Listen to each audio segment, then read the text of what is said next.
l'inverno è inoltrato e i segni della stanchezza non tardano a farsi sentire, manifestandosi con improvvise allucinazioni.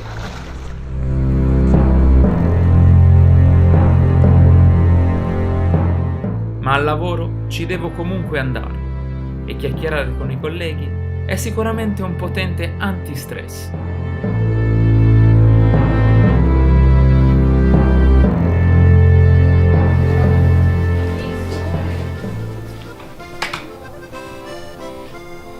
Ciao Sara, come stai?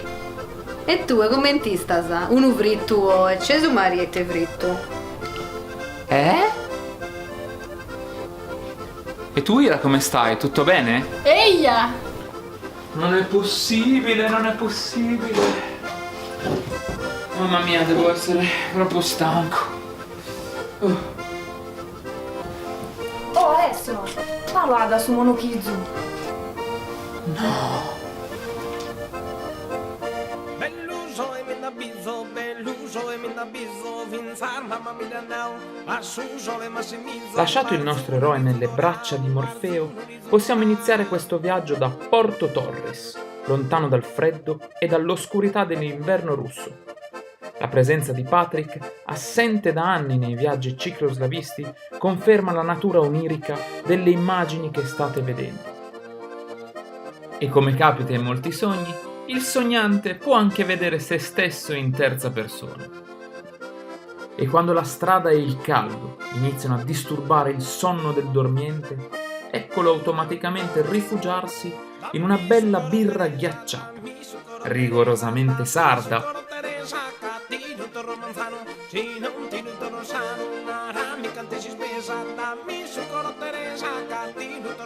I fumi dell'alcol arrivano ben presto alla testa e oltre alla visione di un borgo, quello di Castelsardo, che quasi tocca il cielo, appaiono in successione elefanti pietrificati ed edifici di civiltà misteriose.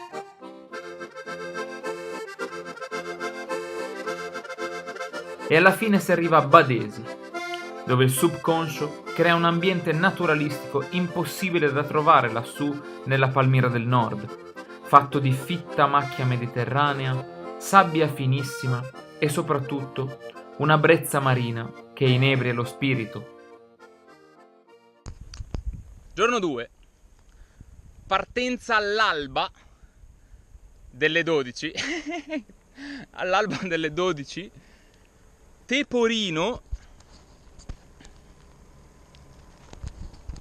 35 gradi.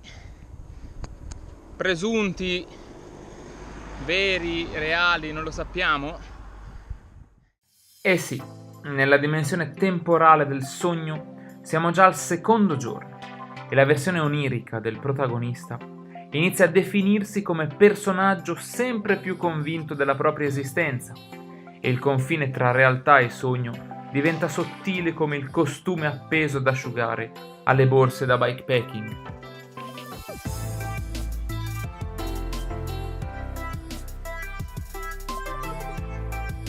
Come potete vedere, il territorio si è fatto più aspro, la distanza del mare infatti è aumentata leggermente e la Sardegna inizia a mostrare i denti. Ma aspettate un attimo, e Patrick dov'è? Ma sarà un altro scherzo della mente del dormiente. Il cartello dice Palau, cioè palazzo, toponimo che ci ricorda la conquista catalano-aragonese del XIV secolo. Siamo ancora sulla costa settentrionale della Sardegna, dove tra affioramenti granitici e boschi di querce e sughere possiamo ammirare lo splendido arcipelago della Maddalena.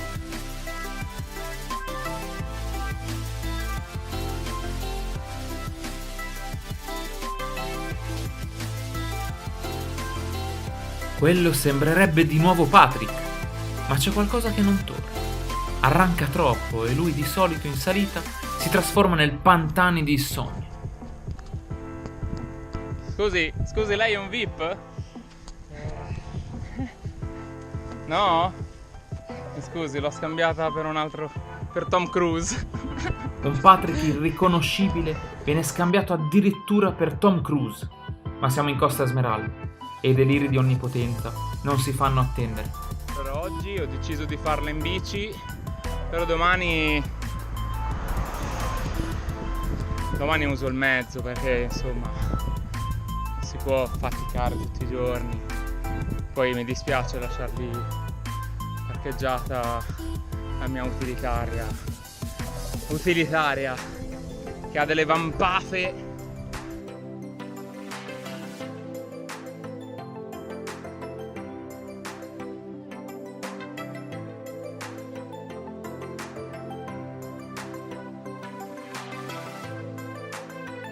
E dopo una lunga discesa, eccoci improvvisamente catapultati a Olbia, quarto comune della Sardegna per numero di abitanti.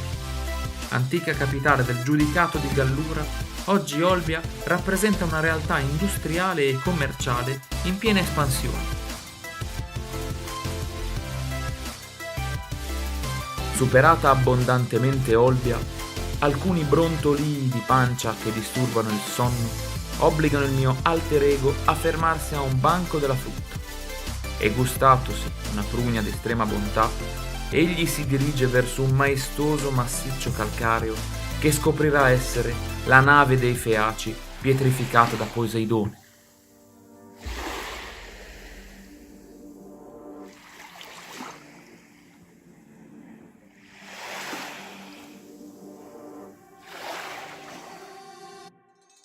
Dopo un'alba di tale bellezza, anche il sogno cambia marcia, cresce l'euforia e i luoghi attraversati incantano per la loro bellezza.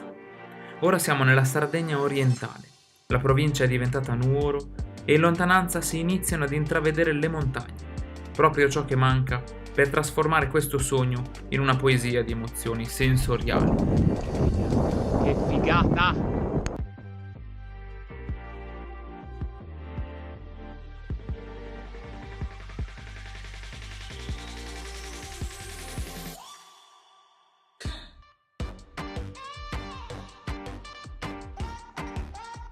Dopo un bel bagno ristoratore si riprende la marcia verso l'antica subregione storica delle Baronie, dove il carinissimo centro storico di Orosei invoglia il turista di passaggio a fare una breve sosta per respirarne la particolare atmosfera.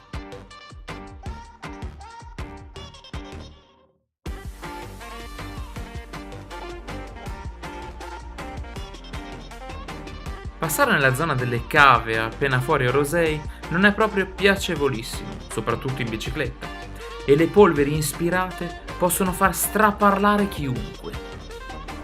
Una cosa strana in Sardegna, perché ci sono tante salite, si continua a salire e poi uno dice vabbè io salgo ma poi mi sparo un bel discesone. Non ci sono discese, si sale e basta. Non si sa come, ma si sale e basta.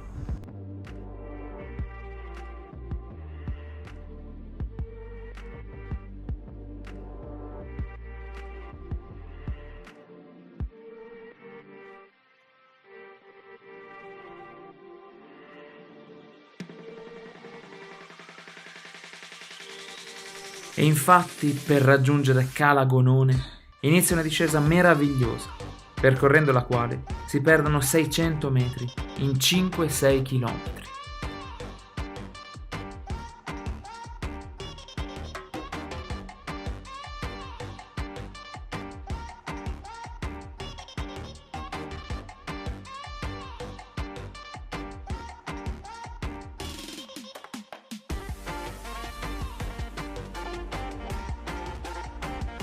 E alla fine della discesa il premio dei premi, birra e cururgiones, che per essere smaltiti richiedono una bella passeggiata, scandita dalla musica del mare, che viene però travolta da un feroce litigio.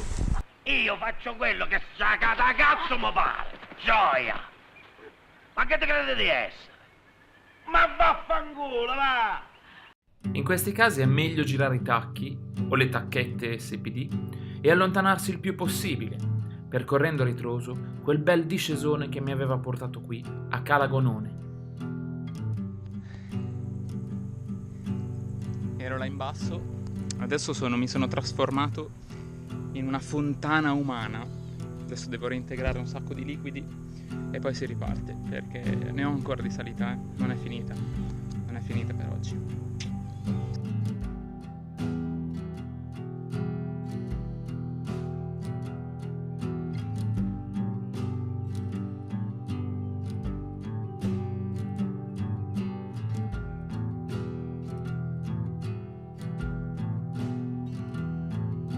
Allora, questa per ora è una delle più belle strade, questo primo pezzettino, una delle strade più belle che abbia mai fatto. Bellissimo, bellissimo. Stiamo pedalando nel meraviglioso contesto paesaggistico del Supramonte, un complesso montuoso di altopiani carbonatici situato nella parte centro-orientale della Sardegna. E credo che anche i corridori del Giro d'Italia non siano rimasti indifferenti dinanzi a questo trionfo di dirupi, gole e canyon. Quando si arriva a un passo a 1017 metri sul livello del mare, significa che teoricamente più si di così non si va.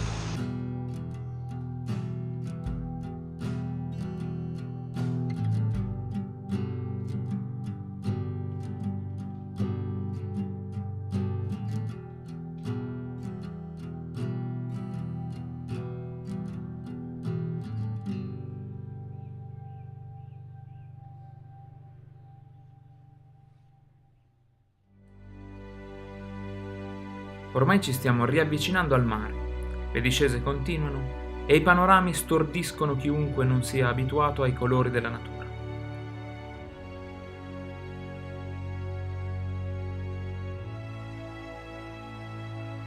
Proseguendo lungo la strada statale 125 orientale sarda, si arriva a Baunei, piccolo comune nella subregione dell'Ogliastra.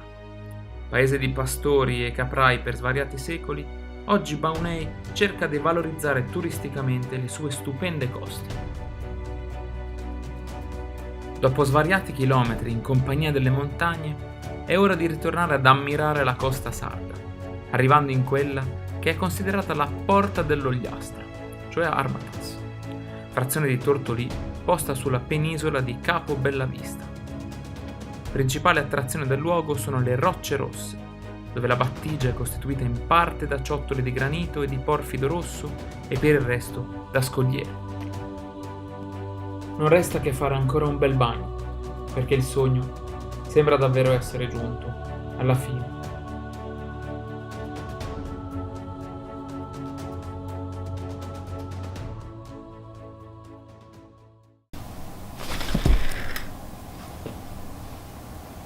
Era solo un sogno.